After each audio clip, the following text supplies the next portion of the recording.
And then you will transition into the conclusion of your modified motivated sequence speech. First thing you'll do is signal the end. Again, you want to perk our ears up. So once our ears are perked up, repeat your main points. And again, what are your main points? The people you talked about, Julie and Nancy. Repeat their names in the conclusion. You actually get points for that, or lose points if you don't do it. So names have emotional power, and if you're trying to get people off their butts and doing something, you need to leverage as much power as you possibly can. Tell us, remind us that you told us about Julie and Nancy. And if you're talking about a family member, don't tell us my dad. He may be your dad to you. Use his name so that because names have more power. Remind us that you told us about Mick, right? And whoever your other story was. And then the last thing you do, the last words out of your mouth, are that you demand action. And the key thing here is it has to be an action. Get us to physically do something. People have done where they've asked us to donate money. So tell us, I want you all to get your wallets out. People have asked for I want you to promise yourself that you will never drink and drive. Well, we've heard that a million times, and yet people still drink and drive. If you're serious about that and you want us to actually follow through with that, the research shows we are far more likely to honor that pledge if we do a physical action. Have us sign something. Tell us, I want you to sign my pledge here to never drink and drive. And so by taking that action of actually signing our name, we feel much more obligated to it than if we just tell ourselves. So think in terms of an action. Now, here's where things kind of get complicated with this speech. The point of this speech is you're going to try to get us to take action right here, right now. It's going to be hard because we're not in the same room, but at the same time, even if we were in the same room, the point of the speech is to demand that we take this action, and that's when your speech ends.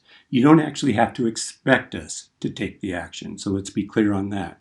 So feel free to ask us for money. You don't have to actually collect money from us, but demand that we get our wallets out and give you money.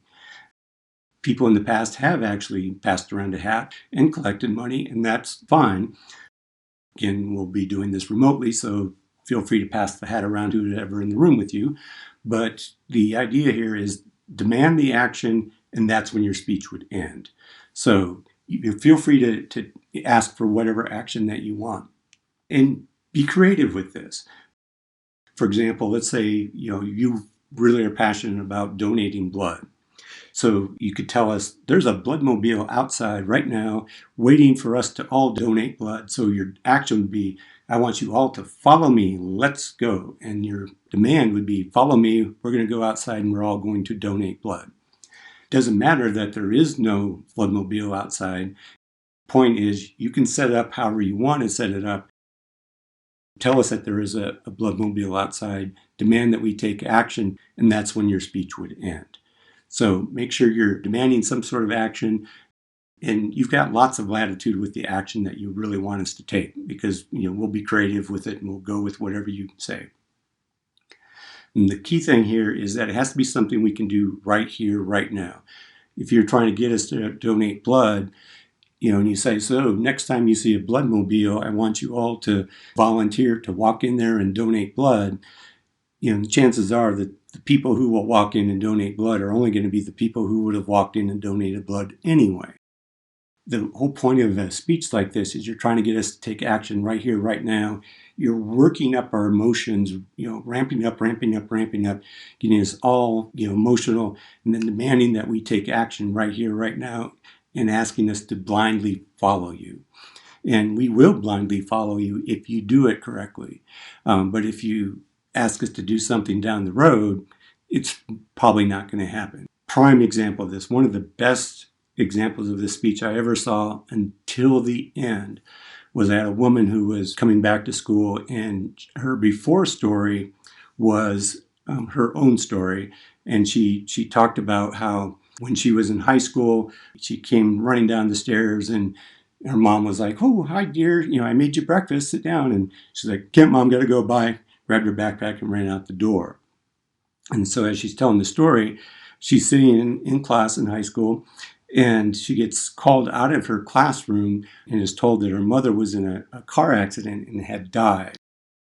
She then describes, what that emotion was like and what it was like now every single day for the rest of her life, knowing that the last thing that her mother ever heard her say was, "Can't, Mom, gotta go, bye," and running out the door.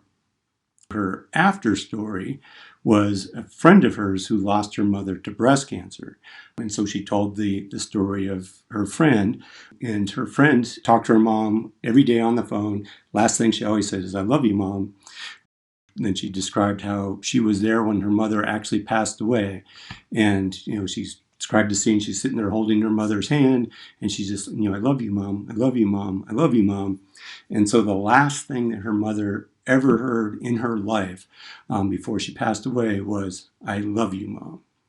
And, I had, basketball players in that class, and they're all sitting there, scratching their eyes going, "Man, there's a lot of chalk dust in the room here today."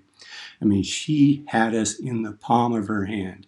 But where she blew it was she got all the way to the end, and she said, "So, tonight when you get home, I want you all to call your mother and tell her that you love her." I, for one, did not call my mother because I was like, get done with class, and then you got to get the train, then you get home, and you're like, "Oh, what's the news?" And I got to get dinner, and then like, "Oh, what was I supposed to do?" I was supposed to call my mom, and say, "Well, I'll do that this weekend," and it never happens. But if she would have done what the assignment was, which was, get to that very end and say, "So, I want you all to take your cell phones out right now, and I want you to call your mother and tell her that you love her." Period. End of speech. That could have been the end of it. She wouldn't have had to expect us to actually stop and call our mother. I'm willing to bet money that had she done that, that whole class would have come to a complete stop. Everybody would have been huddled up in the fetal position on the floor, a bunch of bawling idiots going, "I love you, Mom, I love you, Mom," because she had us in the palm of her hand, and then she let us go. Don't do that. Demand that we do it right here, right now. And so be